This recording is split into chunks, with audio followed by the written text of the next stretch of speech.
So I'd like to call first Dr.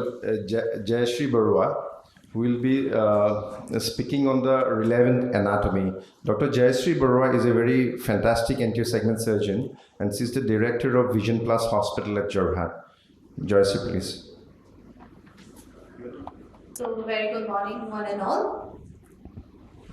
So I'll be speaking on just the basics before we actually proceed to the DCR surgery, because what we actually fear before going to a DCR surgery is the blood that is associated with DCR. It's time consuming as compared to our cataract surgeries. So this is when we need to learn our anatomy. So I'll be speaking on the relevant anatomy of the lacrimal system, doubts clear. Because it's an anatomy that is not required just for a surgical procedure, but we also need it when we are introducing our nasal pack and also when we are giving the blocks. So this is a structure that we are all aware of. Do I have a point?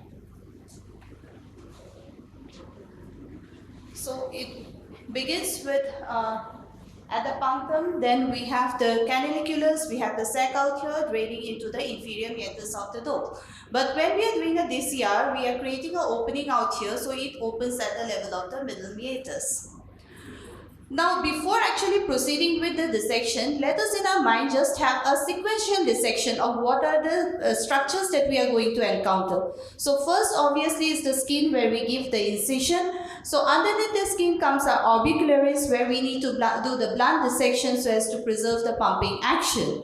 Then we get the MPL, and when we disinsert, so this is MPL, when we disinsert it, we'll get the periosteum. That means we have got the bone, and on the other side of the bone, we have the nasal mucosa. Now, are these dimensions, the lacrimal sac 12 to 15 millimeters, canaliculus 8 to 10 millimeters, are these dimensions actually important for us to know? Yes, definitely this is very important when we are doing the probing, because we should know that we should not insert the probe more than 4 centimeters. So initially it can be a good practice for the beginners to mark your probe at 4 centimeters so that you don't overdo it. So direction of the nasal packing, when we are doing the nasal packing, you know, the direction of the forceps is also very important. It should be directed superiorly, posteriorly and inferiorly. Because if you go too superiorly, you will break the capriform plate. And if you go too medially, you may land up in the pharynx. So we have to be very careful. The direction is towards the center of the orbital roof or the medial canthus.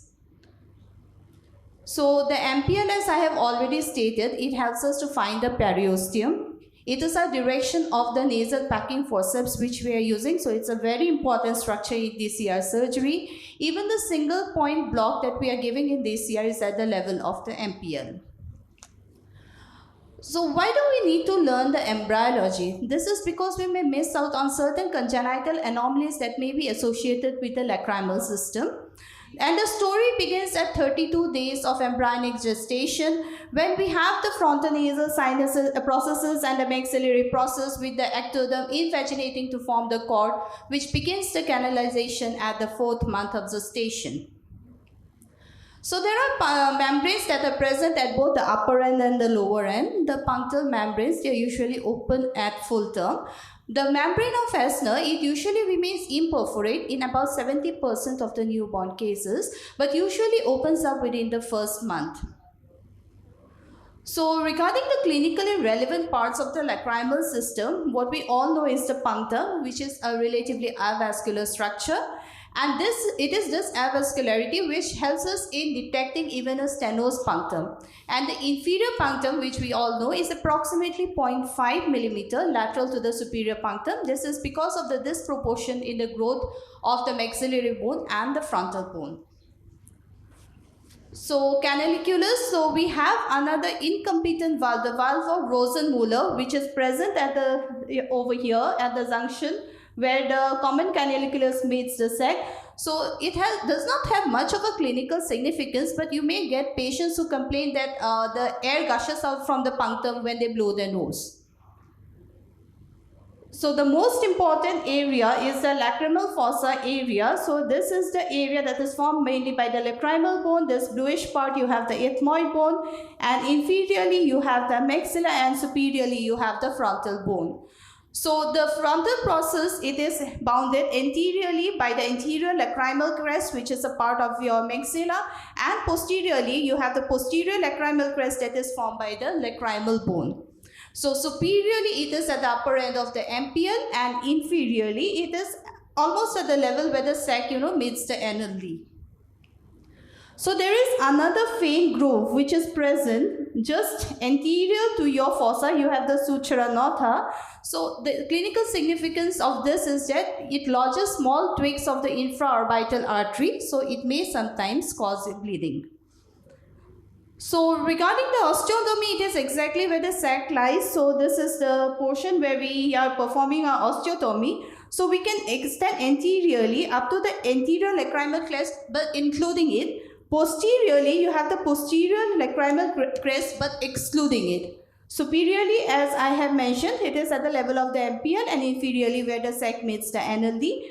Now, you can go more anteriorly when making the osteotomy. You can go inferiorly, but you cannot go superiorly because you will end up in the cranial cavity. And you cannot go too posteriorly because you have the ethmoid sinus out here. So this frontoethmoidal junction, this is another very important part because you don't do your dissection above this line because it will open the dura of the cranial cavity. So the lacrimal fossa, it's nothing but it's the orbital periosteum that splits to enclose your lacrimal sac, and in between this fascia and the sac you have a venous plexus that continues as your venous plexus of the nasolacrimal duct. So now where do we place the incision? Because where we place the incision, that is the area where we have the angular vein which lies 5 to 7 millimeter. So either we do the dissection more medially, that is you can do it at 3 to 4 millimeter, or more laterally, that is you have to do it at around 8 to 10 millimeter. That's also fine, but the safest incision is over the anterior lacrimal crest. So the importance of the nasal and the paranasal sinuses, it helps in enhancing our understanding the relationships, the surgical relationships to the orbit, but it's more important in knowing their structures in case of endonasal DCR.